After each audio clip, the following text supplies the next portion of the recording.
Larry just returned from the Safeway supermarket and commenting about prices over there are going up and up and up, and like at all the other markets, Winco Market, Rayleigh's Market, all the markets around town, food products, prices going up all the time.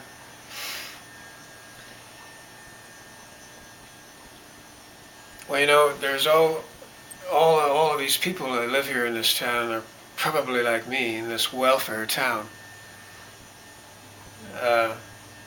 Seeing all of these familiar faces walking up and down the sidewalk, looking out the window in front of the house here. Same people every day, several of them, many times throughout the day.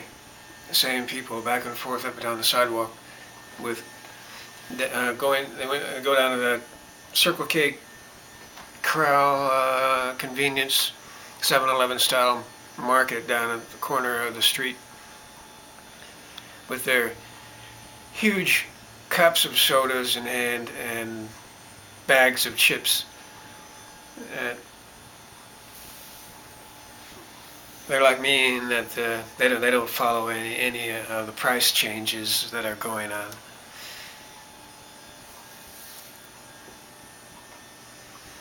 I was looking over this material here, City of Babylon,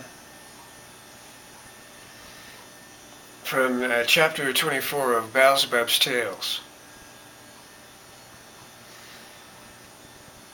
And it was a question for Beelzebub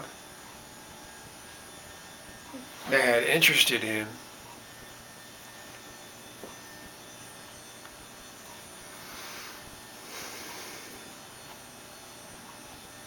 And then there were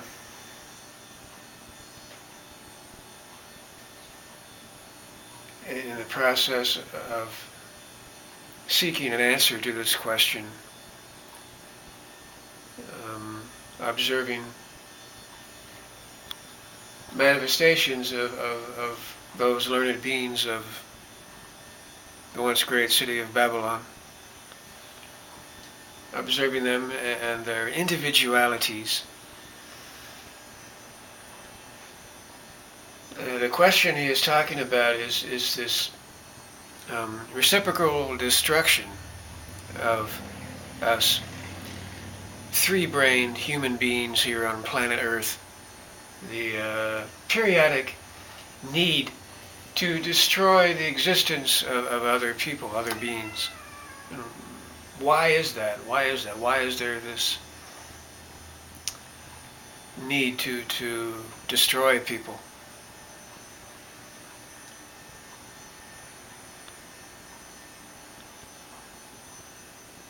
And Beelzebub, the irresistible urge grew to find out the exact cause of this. And among the learned beings of the city of Babylon was one Hamolinadir.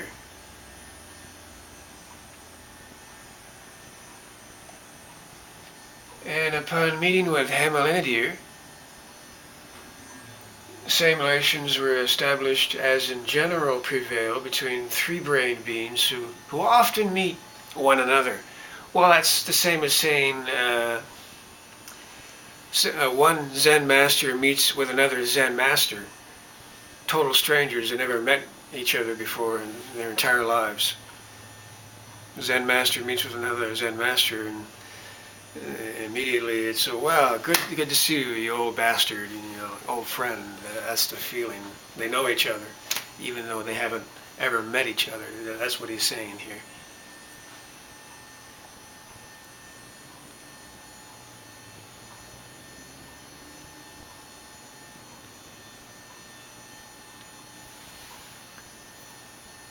And Hamolinadir was one of those learned beings.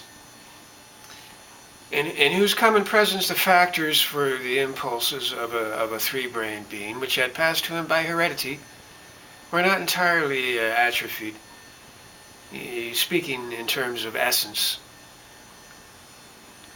And moreover, it turned out that during his preparatory age, the responsible beings around him had prepared him to be more or less normally responsible. This is the same description given by Gurdjieff about himself, how he was raised, how he was given a good preparatory early life education, like that.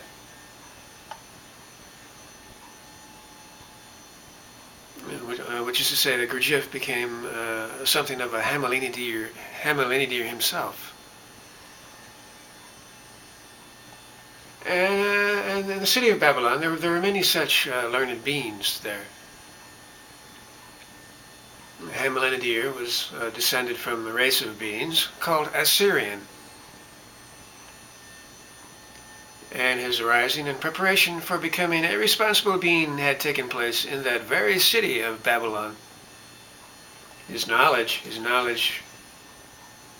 had been acquired in Egypt, in the highest school of all those existing on the earth, all schools existing on the earth at that time. It was called the School for Materializing Thought.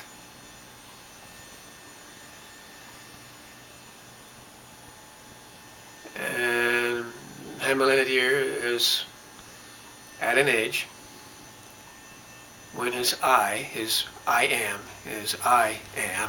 true self, had attained the maximum stability possible for a three-brain being of planet Earth. A very highly developed being, Hamolinadir. So that during his so-called passive waking state, ordinary state of consciousness, he had being manifestations that were very clearly expressed.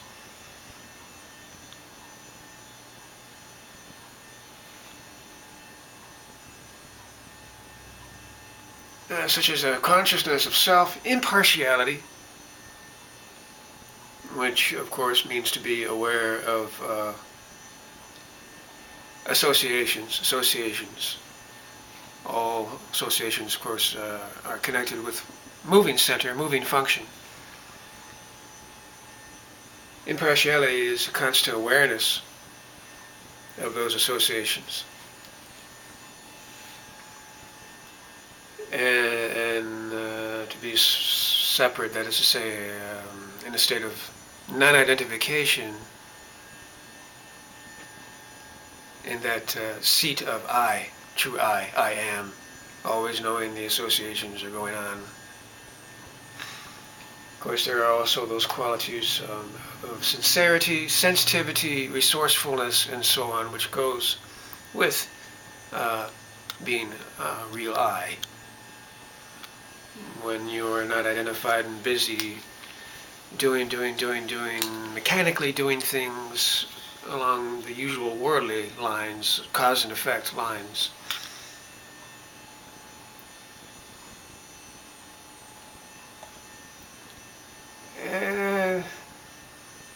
The meetings between learned beings at that time,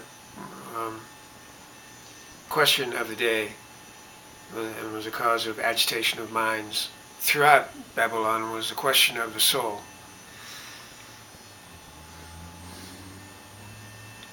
And the problem was the way people were going back and forth between one another about the soul, question of the soul, and making up all kinds of theories, each one contradicting the other. Hamolinadir gave a whole speech on it, noticing this.